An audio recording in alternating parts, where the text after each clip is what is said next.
여러분은 가파른 모래 언덕을 힘들게 걸어 오르고 있어요. 한 발씩 앞으로. 숨이 차고 기진맥진해요. 탈수증으로 몸이 더 이상 말을 듣지 않아요. 얼마 오래 버티지 못할 거라는 걸 알아요.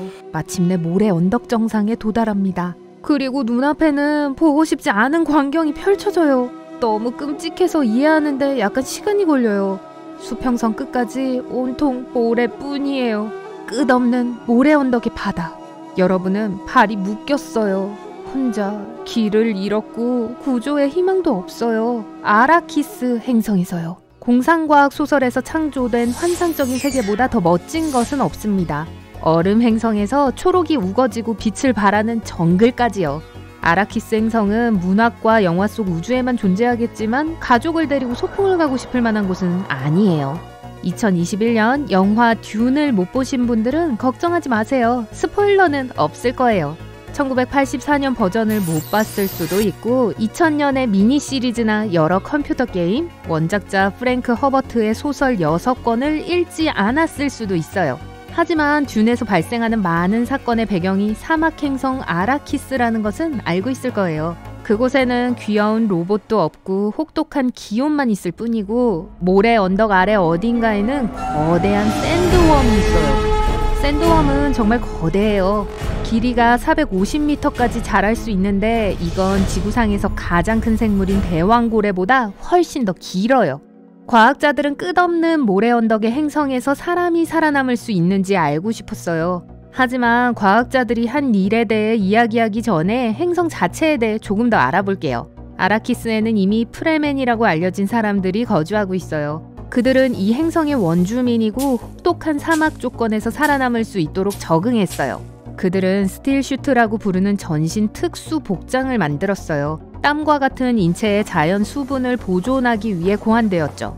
수분은 불순물을 걸러내고 마실 수 있는 물이 되어 캐치 포켓으로 다시 순환돼요. 맛은 별로 안 좋겠지만 생존에 도움이 될 거예요. 스틸슈트를 입은 사람은 타는 듯한 사막에서 몇 주 동안 생존할 수 있어요.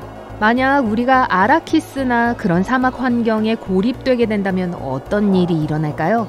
그건 정말 온도에 따라 달라요. 당연히 뜨거울수록 몸에 가해지는 충격이 심해요.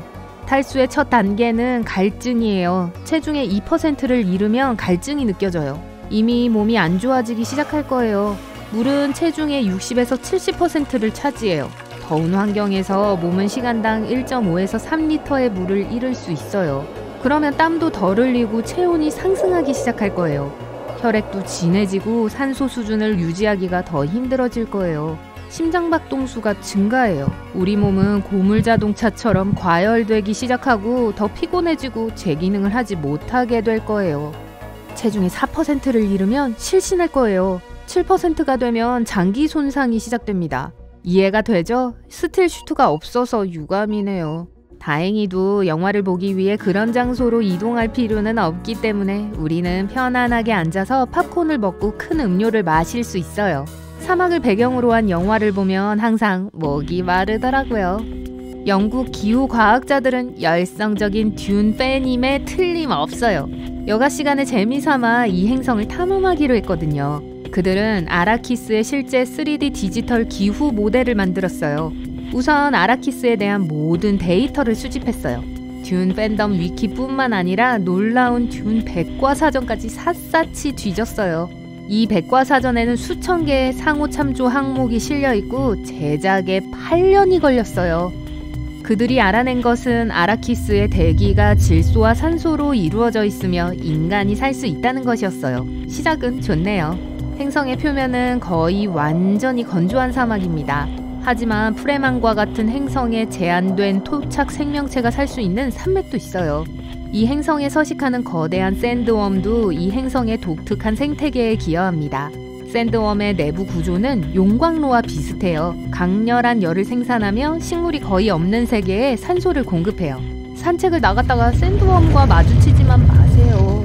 행성의 깊은 산 속에는 저수지가 있어요. 대기 중에도 수증기의 형태로 소량의 물이 있어요. 이 물은 윈드 트랩을 통해 수확돼요. 황량한 모래 언덕의 황무지에 비해 극지방은 온화한 기후를 가지고 있어서 사람이 살기에 더 적합해요. 그 지역 덕분에 아라키스의 전반적인 지형이 행성을 비교적 살만한 곳으로 만듭니다. 이론상으로는요. 아라키스의 지리와 환경이 물리적으로 가능한지 아니면 단지 허구적인 아이디어의 집합체인지 알아보기 위해 과학자들은 기후 모델로 눈을 돌려야 했어요. 다행히도 그러한 기술은 이미 존재해요. 날씨와 다른 기후 요인들을 예측하기 위해 사용되죠. 과학자들은 행성의 궤도와 대기가 무엇으로 구성되어 있는지와 같은 아라키스에 대해 알고 있는 모든 정보를 기후 모델에 입력해요. 아라키스의 대기는 지구와 비슷하지만 이산화탄소는 조금 더 적어요. 대기의 가장 큰 차이는 아라키스가 오존 농도가 훨씬 높다는 거예요. 아라키스 대기에는 0.5%, 지구 대기에는 60만 분의 1에 불과해요. 이렇게 복잡한 데이터를 처리하려면 거대한 슈퍼컴퓨터가 필요했어요. 그 후에도 결과를 얻기까지 무려 3주가 더 걸렸어요. 하지만 기다릴 만한 가치가 있었죠. 발견에 따르면 아라키스의 가장 따뜻한 달에 열대지방의 기온이 45도에 이르렀어요. 가장 추운 달에는 기온이 15도 이하로 내려가지 않았어요. 지구와 많이 다르지 않아요. 하지만 가장 극단적인 기온은 실제로 중위도와 극지방이었어요. 여름은 책에서 말한 것처럼 70도까지 올라가고 겨울도 여름 못지않게 극단적이어서 중위도는 영하 40도, 극지방은 영하 75도까지 내려갔어요. 그건 알래스카보다 더 추워요. 이게 어떻게 가능한 걸까요? 모델은 아라키스의 극지방이 대기 중 습도가 훨씬 높고 높은 구름 덮개가 있어서 수증기가 온실가스로 작용하여 온도가 상승한다는 것을 보여주었어요.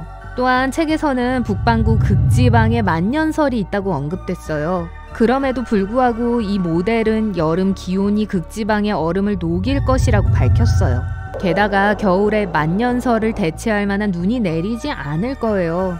눈 오는 겨울을 즐길 수 없어요. 또 다른 차이점은 아라키스에 비가 내리지 않는다는 거예요. 이번에도 모델은 다른 결과를 보여줍니다. 비록 적은 양이지만 비가 올 것이라는 것을 증명했죠. 비는 여름과 가을에 내릴 거예요. 주로 산과 고원에 국한돼요. 극지방 위도와 열대지방에도 구름이 끼는 곳이 있을 거예요. 과학자들은 모든 사람들이 궁금해하는 질문을 던졌어요. 인간이 아라키스에서 정말 살 수 있을까요? 현실적으로 열대지방이 사람들이 살기에 가장 적합할 거예요. 그럼에도 불구하고 둔세계의 대부분의 사람들은 가장 기온이 높은 중위도에 살고 있어요. 좋은 생각이 아니에요. 한 달 평균 기온이 50도에서 60도 정도 되거든요. 이런 기온은 인간에게 치명적일 수 있어요. 스틸 슈트가 있어도요. 몸은 슈트의 디자인에 따라 시원하게 유지되겠지만 피부는 여전히 태양과 열에 노출돼요. 빨갛게 익다 못해 튀겨질 수 있어요. 아야! 겨울에 열대지방 밖에서의 삶 또한 기술이 없다면 불가능할 거예요. 도시는 겨울과 여름 모두 극단적인 조건을 경험하게 될 거예요. 지구에서 혹독한 겨울이 있는 시베리아처럼요. 도시를 건설하기에 최적의 장소는 아니죠. 하지만 1986년에 사망한 프랭크 허버트를 탓할 수는 없어요. 그의 첫 번째 듄 소설은 그가 1950년대 후반에 구상을 시작했지만 1965년에 출판되었어요. 그는 오레곤 듄을 방문했고 모래 언덕의 움직임에 매료되었어요. 그는 일종의 초목이나 농무부가 도입하려고 했던 모래 잔디가 없다면 모래는 엄청난 거리를 이동할 수 있다는 것을 깨달았어요. 그리고 그 힘으로 고속도로, 호수, 심지어 도시까지 집어삼킬 수 있다는 걸요. 이 모든 것은 1967년 슈쿠로 마나베라는 남자가 세계 최초의 기후 모델을 발표하기 수년 전의 일입니다. 2021년 마나베는 지구 기후 모델링과 지구 온난화 예측으로 90세가 되던 해에 노벨 물리학상을 공동 수상했어요. 대단해요. 이 모든 것을 고려했을 때 프랭크 허버트는 매혹적인 아라키스 세계에 관한 한 크게 틀리지 않았어요. 과학적으로 정확하지는 않지만 아라키스는 현실적인 행성이고 사람들은 실제로 그곳에서 살 수 있어요. 여름에는 자외선 차단제를 두껍게 발라야 하지만요. 허버트의 소설 듄은 수백만 부가 팔렸고 역사상 가장 영향력 있는 공상과학 소설 중 하나로 여겨집니다. 역시 작가인 그의 아들 브라이언은 1999년에 듄 소설을 쓰기 시작했어요. 작가 케빈 제이 앤더슨과 함께 듄 세계에 더 많은 소설을 추가했죠. 놀라운 유산은 이어지고 있어요. 아라키스를 방문할 계획이라면 여름은 피하세요. 그리고 스틸 슈트도 꼭 챙기세요. 물도 꽤 비싸요.